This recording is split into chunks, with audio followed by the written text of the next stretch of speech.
Chapter 9. Fly away home! The white horse stopped at the low wall by the edge of the track. He's come for us, cried Annie. The guard stared in awe at the horse. Annie broke free and dashed over to Jack. He grabbed her hand and they ran to the horse. The guard shouted and started after them. But they were too late. Jack and Annie had already climbed over the wall and into the waiting chariot. Go, go, go!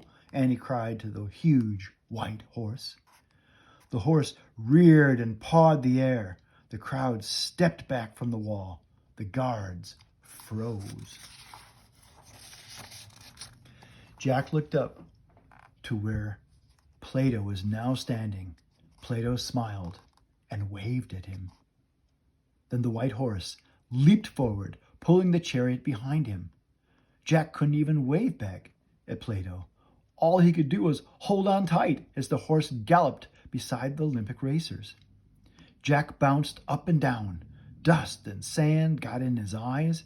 He squeezed them shut and crouched down in the chariot. He didn't know where they were going, but it didn't matter. The white horse was in charge. Jack heard the thundering noise of the racing horses and chariots. He heard the screaming crowd. He felt sand blowing in his face and hard bumping and rattling of the chariot. Suddenly, he was thrown backward. He heard a swoosh of wind, then silence. "Oh, wow!" cried Annie. Jack opened his eyes.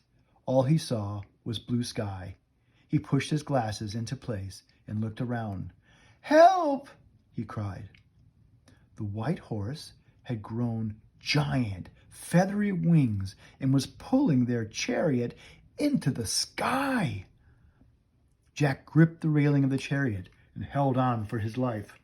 "To the treehouse!" shouted Annie. Below, the Olympic crowd watched in stunned silence. The winged horse left the games behind and flew over the temple of Zeus, over the statue of Nike, over the olive tree and the gymnasium.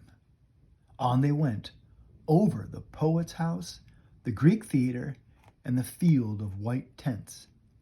Finally, the winged horse coasted to the ground near the olive grove. The wheels of the chariot bumped onto the grass. Then slowly, slowly, they came to a stop. Jack and Annie stepped out of the chariot. Jack's legs were so wobbly he could hardly walk. Annie rushed to the horse and stroked his neck. "Thank you," she whispered. Jack patted the horse's long white neck too. "Thanks," he said. "That was the best ride of my life." The horse snorted and pawed the ground. "Come on, Annie. We have to go before they find us," said Jack. "I don't want to leave him," said Annie. "He's the most beautiful horse in the whole world." Her eyes filled with tears. "We have to," said Jack. The horse put his head down and touched Annie's forehead with his soft nose. Then he gave her a gentle push toward the treehouse. Annie sniffed, but she started walking. Jack took her hand as they walked through the olive grove to the rope ladder of the treehouse. "You first," Jack said. Annie started up the ladder. Jack followed. When they were inside, Annie hurried to the window. Jack grabbed the Pennsylvania book. He pointed to a picture of the Frog Creek woods and said, "I wish—" "Look!" said Annie. Jack looked out the window. The horse had spread his great feathery wings. He was rising from the field. The white horse flew high into the blue Olympian sky. Then he disappeared behind the clouds. "Bye!" called Annie.